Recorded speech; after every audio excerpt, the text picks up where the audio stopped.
Muy buenos días, que Dios me los bendiga a todos en este principio de mes de diciembre, el mes de las Navidades.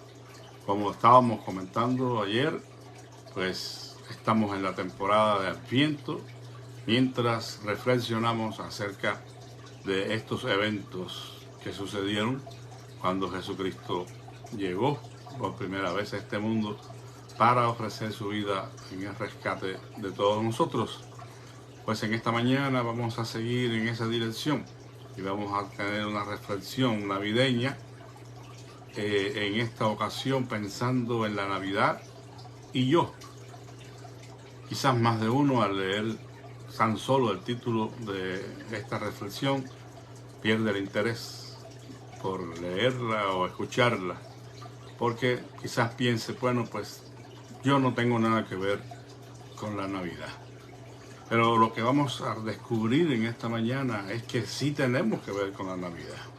La Navidad y yo es aplicable a todos, de una manera u otra, porque el evento de la Navidad se presenta para nosotros en cierta manera como un desafío a ver cómo es que nosotros nos relacionamos con este evento. ¿Qué tenemos en nuestro corazón en relación a la Navidad? Bueno, quisiera en esta mañana que pensáramos por un momento en nuestra reacción ante el evento de la Navidad. Y lo vamos a hacer pensando en aquellos personajes bíblicos que estuvieron directamente relacionados con este asunto y cómo fue que ellos reaccionaron. Los primeros personajes que vamos a mencionar fueron los llamados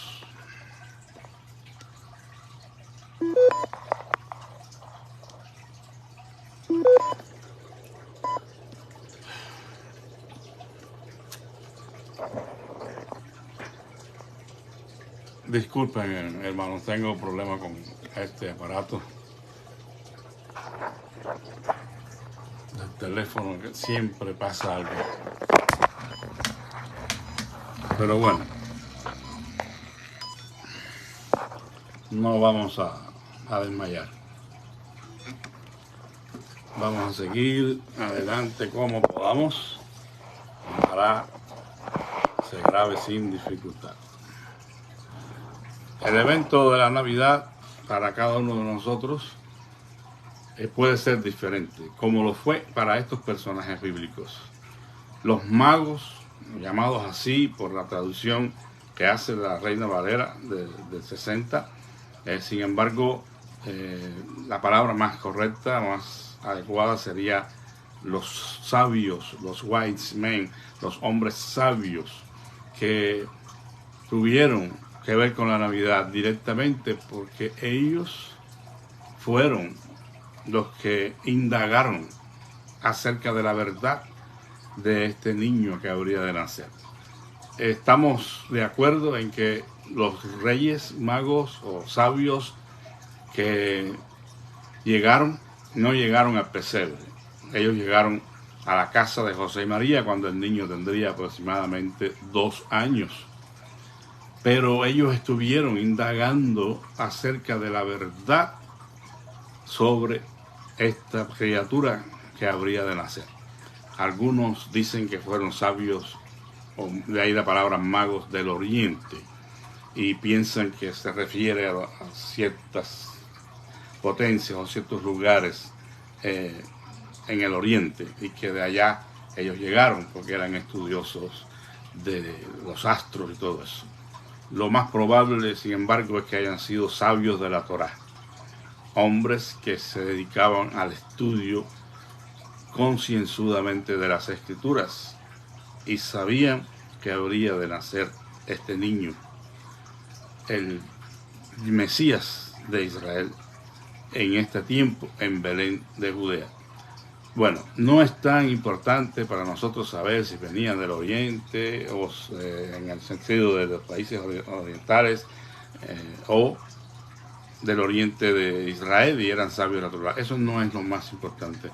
Lo que yo quiero destacar con relación a estos hombres sabios es que ellos indagaron, ellos estudiaron las escrituras, las profecías, para poder identificar el tiempo de la venida de nuestro Señor Jesucristo. Y lo hicieron de una manera responsable, a tal punto que estos hombres desafiaron el tiempo, desafiaron la distancia que los pudiera separar del pueblo de Belén, independientemente de si venían de un lado o de otro, siempre les quedaría lejos. Pero para ellos era importante estudiar la verdad de las Escrituras, las profecías, con relación al nacimiento del Mesías. Y tan interesados estaban, y Dios vio el interés de estas personas en esto, que les guió milagrosamente una estrella que Dios probablemente haya creado para ese momento especial. Algunos dicen que fue una nova, una seminova. Bueno, no nos importa realmente cómo fue el asunto o qué era esa estrella, sino que era una estrella que Dios usó de una manera milagrosa para guiar a estos personajes que buscaban la verdad a encontrarla. Y esta es la reflexión primera en esta mañana. ¿Cómo reaccionamos nosotros al evento de la Navidad y todo lo relacionado con el nacimiento de Jesucristo, su ministerio terrenal, su muerte en la cruz, su resurrección y su actividad hoy a la diestra del Padre? ¿Qué reacción tenemos? ¿Nos mantenemos interesados en la verdad? ¿Estamos dados a estudio y reflexión de las Escrituras ávidamente? ¿Es nuestro gozo, es nuestro placer?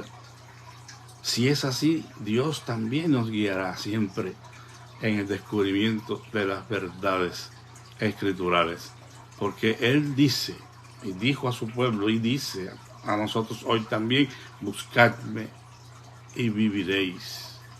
La Escritura dice que no hay salvación en otro nombre que no sea en el nombre de Jesucristo, en Hechos 4:12.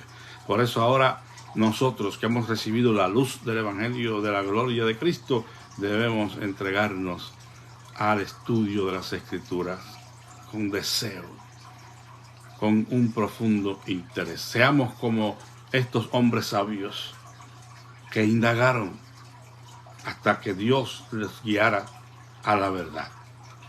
También tenemos otros personajes que reaccionaron a este evento y fueron los escribas y los fariseos en el contexto del judaísmo del segundo templo. Estas personas obedecían la letra sin buscar la verdad. Y esto es un poco contradictorio, ¿no? Porque mientras que los magos estudiaban las profecías para ser guiados a la verdad, estos conocen la verdad y estudian la verdad y meditan en la verdad de las Escrituras, pero no buscan la verdad. ¿Cómo es posible esto? Estos hombres tenían conocimiento de las Escrituras, digamos, hoy en un nivel profesional. Eran estudiosos, intérpretes de las Escrituras, por lo que eran personas muy privilegiadas. Sin embargo, la Biblia habla de muchos de ellos, no de todos, y los presenta como ciegos, guías de ciegos, porque a pesar de que escudriñaban las Escrituras, no pudieron encontrar en las Escrituras al Hijo de Dios, al Señor Jesucristo. No lo identificaron ni creyeron en Él como el Mesías de Israel. ¿Cómo teniendo tanta luz se puede ser tan ciego? Bueno, hay una palabra que nos da la respuesta a esta situación y es el legalismo. Cuando estamos muy aferrados a la letra más que a cualquier otra cosa y no damos lugar a la dirección de Dios por medio de su Espíritu, entonces tenemos problemas, porque la religiosidad legalista impidió a estos hombres ver y entender el tiempo de la visitación de Dios. Estaba encubierto para ellos por su actitud legalista, por poner siempre por encima de todo la letra. Qué triste. Dios espera hermanos, de los verdaderos creyentes que estén ejercitados en el discernimiento del bien y del mal. Dios espera que conozcamos los tiempos y las sazones, que estemos pendientes de todos los acontecimientos que están pasando, para que podamos ser sensibles a la dirección de Dios y podamos escuchar la voz de Dios que nos da dirección en todos estos contextos. Recuerden que Felipe, este diácono, fue transportado por el Señor de una manera milagrosa hacia el camino en el desierto donde estaba aquel hombre etíope regresando a su país. Y el Señor le dijo: júntate a ese carro. Y Felipe subió y le predicó el evangelio al etíope, porque el Señor espera que estemos en este punto discerniendo o tratando de entender, porque el etíope estaba leyendo al profeta Isaías, y de ahí, partiendo de esa escritura, Felipe aprovechó para predicar el evangelio, para introducirlo al evangelio. Cuando le pregunta: ¿entiendes lo que lees? ¿Cómo voy a entender si alguien no me explicara? Y Felipe, partiendo de allí, de ese pasaje que le estaba leyendo, le presentó el evangelio de Jesucristo. ¡Qué tremenda maravilla! Dios quiere que estemos enterados de la verdad de las Escrituras, y espera también que nosotros no tengamos un espíritu legalista que mate el espíritu de vida de las Escrituras, porque las palabras de Cristo son espíritu y son vida. Las palabras de Cristo son la verdad que necesitamos para ser redimidos, para ser perdonados de nuestros pecados, para recibir la vida eterna. Pero un espíritu legalista nos impedirá siempre ver la verdad y la claridad de las Escrituras, como pasó con estos escribas y fariseos. Mucho conocimiento, pero poca visión. Que no sea ese nuestro caso, hermanos. Mientras más aprendamos, más descubriremos de que nos falta mucho. Tengamos siempre a disposición a aprender de Dios en su palabra y mantener un espíritu sencillo, no legalista, dejando lugar al movimiento de Dios en nuestros corazones por su Espíritu Santo, siempre en armonía con la verdad revelada. Debemos tener la capacidad de poder comprobar por las Escrituras lo que supuestamente estamos recibiendo como dirección del Espíritu de Dios. El Espíritu de Dios no nos va a guiar fuera de las Escrituras con alguna cosa ajena a las Escrituras o que atenta en contra de la verdad de las Escrituras. Él hablaría de Cristo, dijo el Señor Jesús. Otro consolador les voy a enviar y los guiará a toda verdad, y Él hablará mis palabras. Por eso es que no podemos ahora dejarnos engañar en que ciertos movimientos que parecen ser muy espirituales y se dan muchos milagros y muchas cosas por el Espíritu de Dios, nosotros no estamos en la posición de estar aceptando cualquier doctrina y cualquier planteamiento basado en las experiencias de nadie. Tenemos que comprobar lo que se dice con las Escrituras. Y esa es la nobleza del creyente. Alguien dirá: bueno, eso es incredulidad. Es que no, los cristianos de Berea no creyeron lo que el apóstol Pablo les dijera tan solo porque era el apóstol Pablo. Dice que escudriñaban cada día las Escrituras para ver si esas cosas que le estaba diciendo el apóstol eran así. Seamos como los escribas en el sentido de que en la mayor posibilidad que tengamos podamos entender las Escrituras e interpretarlas correctamente, pero que eso no nos impida estar sensibles a la voz del Espíritu Santo y tomar decisiones legalistas cuando Dios espera que actuemos en fe y con el corazón, cuando Él es quien nos guía. Recordemos a los escribas y fariseos y no imitemos su conducta cuando pensemos en la Navidad y en todos los eventos que tienen que ver con la redención. Los otros personajes, o en este caso un personaje que reaccionó al evento de la Navidad, a la verdad del nacimiento de Cristo como el Salvador, como el Rey de este mundo y de los cielos, fue el personaje Herodes. Herodes representa a aquellos que no reciben la verdad, así de plano, la rechazan. ¿Por qué? Porque la ven como una amenaza a sus intereses. Herodes pensó que ese niño que había nacido, si era llamado el rey, entonces representaba una amenaza para él. Y por eso es que dio orden de matar a todos los niños de Belén. Y lamentablemente, pues, hoy recordamos esa historia de una manera triste, porque mucha gente lo toma como, decimos en Cuba, como bonche, como jarana. Cuando dicen algo y usted como que está fuera de lugar y no entiende, entonces te dicen inocente. ¿Por qué? Porque están celebrando, es que aquí todo se celebra ya, el Día de los Inocentes. Pero el Día de los Inocentes fue la matanza de estos pequeños de alrededor de 2 años que ordenó Herodes para deshacerse del niño Jesús. Solo que todos sabemos que el niño Jesús valientemente fue llevado a Egipto por la orden de Dios a sus padres y el Señor salvó la vida de su hijo. Pero Herodes es el personaje que disputa, que cuestiona la verdad y no la recibe, se vuelve enemigo de la verdad y se opone a ella. No seamos como Herodes, hermanos. Es probable que usted diga, no, yo jamás desearía la muerte del niño Jesús si hubiera vivido allí. Yo no deseo cosas así, tan aberrantes, tan tremendas, ¿no?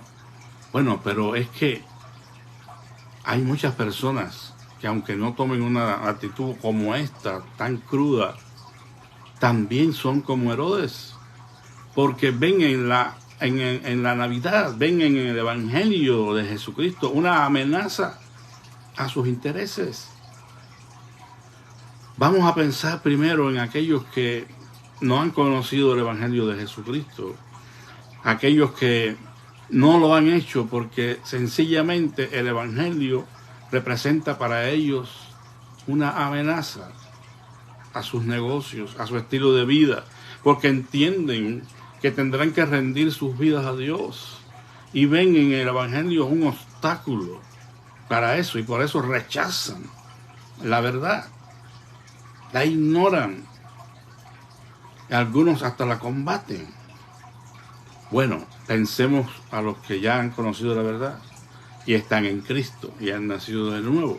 Muchas veces también, hermanos, podemos ser tentados a este asunto cuando estamos descubriendo verdades en las Escrituras que nos afectan directamente.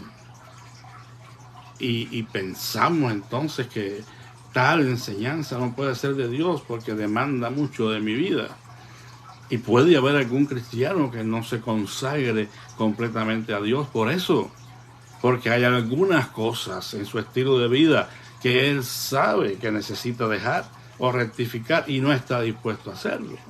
A lo mejor Dios está demandando de alguno de sus hijos, por ejemplo, que le sirva en el ministerio, sino de tiempo completo de alguna manera, asumiendo una responsabilidad en la iglesia. Pero el asumir esta responsabilidad puede representar para ellos pérdida de horas de trabajo, por ejemplo. Y no están dispuestos a perder horas de trabajo para dedicarse a una actividad, a un ministerio dentro de la iglesia. Algo así pudiera suceder cuando Dios está pidiendo más del creyente y el creyente retiene, se abstiene, porque sabe lo que representa el obedecer a Dios a 100%. Pero quiero decirle, amado hermano, que si ese es el caso y usted está resistiendo a la voz del Espíritu Santo de Dios, debe arrepentirse y debe arreglar las cuentas con el Señor, porque está en desobediencia. Si Dios le llamó no solo para salvarlo de sus pecados y la condenación eterna, sino para usarlo en su obra de una u otra manera. No pongamos resistencia, no seamos como Herodes que se alarmó. No nos alarmemos. Dios, todo lo que va a hacer por nosotros es el bien, es lo que nos conviene. Y recordemos la Escritura que dice que un día todo el mundo reconocerá la majestad de Cristo. La Escritura dice: toda rodilla se doblará y toda lengua confesará que Cristo es el Señor. Qué hermoso que nosotros lo podamos hacer hoy. Decir con nuestra boca y confirmar en nuestro corazón que el Señor Jesús no solamente es mi Salvador, sino que es mi Señor, es quien me gobierna, es quien me dirige en este mundo. Los otros personajes y los últimos que vamos a ver que reaccionaron al evento de la Navidad de la mejor manera posible fueron los que fueron custodios de la verdad, los que guardaron y defendieron la verdad. Y aquí está José y María, están los pastores y otros que creyeron, pero sobre todo José y María, porque ellos fueron los recipientes, las personas escogidas a las que Dios confió semejante obra, el nacimiento del Mesías. José y María guardaban estos eventos en su corazón y se dispusieron a obedecer a Dios aún a costa de sus propias vidas. Ya estudiamos el caso de María ayer, cuando ella, en medio de todo el alboroto que tenían las demás personas celebrando el nacimiento de Jesús, ella guardaba todas estas cosas, meditándolas en su corazón. Bueno, los que hacen esto se someten gustosamente a esa verdad y creen en ella de todo corazón. La creencia, hermanos, en Jesús y en su evangelio no puede ser una creencia tibia, no puede ser una creencia nominal. Recuerden, volvemos a Felipe y al etíope, cuando Felipe le estaba predicando al etíope y el etíope vio que había agua en algún lugar allí, le dijo: bueno, ¿y qué impide que yo sea bautizado? Por lo que Felipe le habló del bautismo, evidentemente, como algo muy esencial y muy importante en cuanto a la profesión de fe y el perdón de pecados. Por eso Felipe dijo: bueno, aquí hay agua, el etíope, ¿qué impide que sea bautizado? Felipe no le dijo: mira, eso es un asunto que tenemos que ver después. Creo que debes regresar a Jerusalén, donde está Pedro, Pablo, los apóstoles. Ellos te pueden enseñar, te pueden dar un curso sobre el bautismo primero. Bueno, hermanos, no estamos en contra de los cursos, de las enseñanzas previas al acto de bautizarse. No estamos diciendo eso. Pero allí lo que era importante era la creencia del etíope de todo corazón. Porque la respuesta de Felipe fue: si crees de todo corazón, bien puedes. Entonces la creencia, la fe verdadera de todo corazón, con toda nuestra alma, con toda nuestra mente, con todas nuestras fuerzas, es lo que va a hacer la diferencia para que nosotros nos convirtamos como José y María y los pastores en los que guardan los eventos redentores de Dios en sus corazones y los que se mantienen firmes. José y María fueron guiados por el Eterno y aceptaron sus propuestas, sus órdenes, sus mandamientos y experimentaron la gloriosa verdad del nacimiento del Salvador y Redentor del mundo, pero tuvieron que arriesgar sus vidas. No solo allí en el momento ese en que ellos estaban aceptando la verdad de Dios, sobre todo María primeramente, porque todavía el ángel no se le había parecido a José. Y ella, a pesar de los peligros que ella estaba enfrentando, aceptando esa voluntad de Dios, ella dijo: he aquí la sierva del Señor, hágase conmigo conforme a tu voluntad. Eso es lo que Dios espera, hermanos. Y el ejemplo de María o de Miriam es extraordinario para nosotros. Como una jovencita de 13 o 14 años, porque no tenía más, pudo decir al Señor ante todo lo que representaba para ella esa aceptación de su voluntad: he aquí la sierva, la esclava del Señor, hágase conmigo conforme a tu deseo, Señor. No soy más que eso, una sierva, una esclava. Y al contrario, María se llenó de gozo. Puede leer en Lucas 2, el llamado Magnificat o canto de María. Engrandece mi alma al Señor y mi espíritu se regocija en Dios mi Salvador, porque no ha mirado la bajeza de su sierva. Y por ahí ese hermoso canto de María. Le invito a que lo lea y reflexione en él. Seamos como el salmista, que pudo decir: en mi corazón, no en el librero, no colgada en la pared, no debajo de la almohada para ahuyentar los espíritus, para que no allí en la esquina de la cuna del bebé, para que no vengan espíritus malignos. No, en mi corazón he guardado tus dichos para no pecar contra ti. Si tu ley no hubiese sido mi delicia, ya en mi aflicción yo hubiera perecido. Qué tremendas palabras.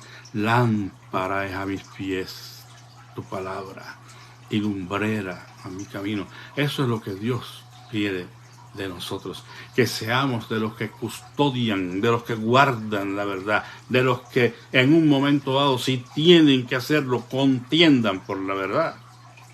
Mucha gente, hermanos, que son puramente religiosos, ven y critican a aquellos que son apologistas verdaderos, no cualquiera, pero los verdaderos apologistas, los que defienden la verdad con argumentos bíblicos y respetando a las personas que no creen igual que él, pero con la verdad por delante. Esos son los que Dios quiere.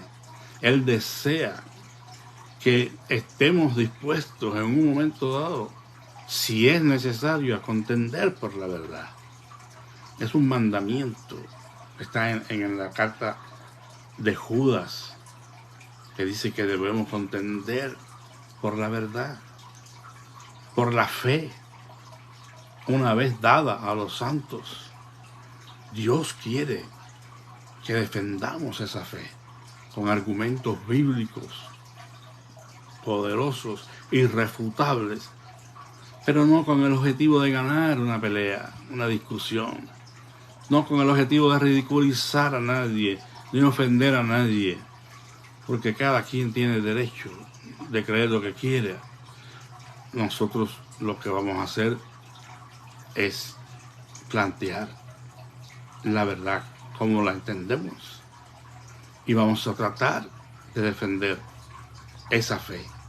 No porque Dios necesite defensa. Hermanos, Dios no necesita nuestra defensa. Se lo digo porque hay muchas personas que piensan que tienen que justificar a Dios y que tienen... Mire, finalmente, Dios es Dios. Y Él hace lo que Él estime conveniente hacer, porque Él es soberano. Y no debemos cuestionar a Dios en ese sentido.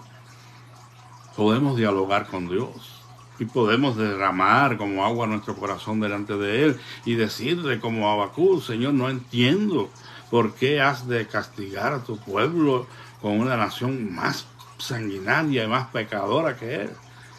Eso es legítimo en el contexto correcto, adecuado. Dios espera que hablemos francamente con Él, como lo hizo Habacuc. Habacuc no estaba en un espíritu rebelde. Para nada. ¿Cómo termina Habacuc el libro? En esa oración maravillosa: aunque la higuera no florezca, ni en las vides haya fruto, aunque falte el producto del olivo y las vacas no den su mantenimiento, con todo yo me alegraré en Jehová mi Dios, que hace mis pies como de siervas, y en las alturas me hace andar. O sea, Habacuc terminó exaltando y alabando el nombre del Señor. Por los que pueden dialogar con Dios en esa manera, que somos todos, si lo hacemos con el corazón rendido a Él y con una legítima preocupación, no hay problema. Vamos siempre a resultar victoriosos porque hemos guardado su verdad. Su verdad la hemos comprado. Dice en Proverbios 23, compra la verdad y no la vendas. O sea, no es en sentido literal, ¿verdad? No vamos a pagar, porque es imposible pagar por la verdad de Dios. Pero cuando dice compra, es obténla, búscala, abrázala, hazla tuya y no la negocies con nadie. No permitas que nadie te diga lo contrario a la verdad. Hermanos, tenemos que ser guiados por la verdad de Dios. Esto se lo digo con todo mi corazón, con toda responsabilidad. Vienen tiempos difíciles de persecución, de oposición al Evangelio, que siempre ha existido, pero se va a incrementar. Bueno, ¿en qué posición estaremos nosotros para hacer frente a esas cosas? Lo único que tenemos que hacer es afirmarnos en la verdad, estar seguros de que amamos a Dios con todo nuestro corazón y con todas nuestras fuerzas, con toda nuestra mente, y esperar en su gracia, porque no nos vamos tampoco a llenar la boca, como Pedro dijo en aquella ocasión, ¿verdad? Y lo dijo sinceramente, no podemos decir otra cosa. Aunque todos te negaren, yo no te negaré. Él estaba convencido de eso, no lo dijo en fanfarronería, pero estaba equivocado. En cierta manera había una confianza en la carne, una confianza en él. Mire, yo no le puedo decir que pudiera ser mi reacción ante una situación así, debido a muerte, pero sí puedo orar a Dios para que me ayude a estar firme en ese día, que yo pueda dar testimonio de la verdad, del Evangelio, manteniéndome firme, aunque por dentro esté temblando. ¿Quién dijo que no podemos tener temor o miedo? No. Lo que debemos asegurarnos es que el amor perfecto de Dios en nuestros corazones eche fuera el temor. Recuerden el testimonio, siempre pongo, de Ignacio, obispo de Antioquía, en la antigüedad. Este hombre era un fiel creyente en el Señor, un amante de la verdad de Jesucristo. Y un día vinieron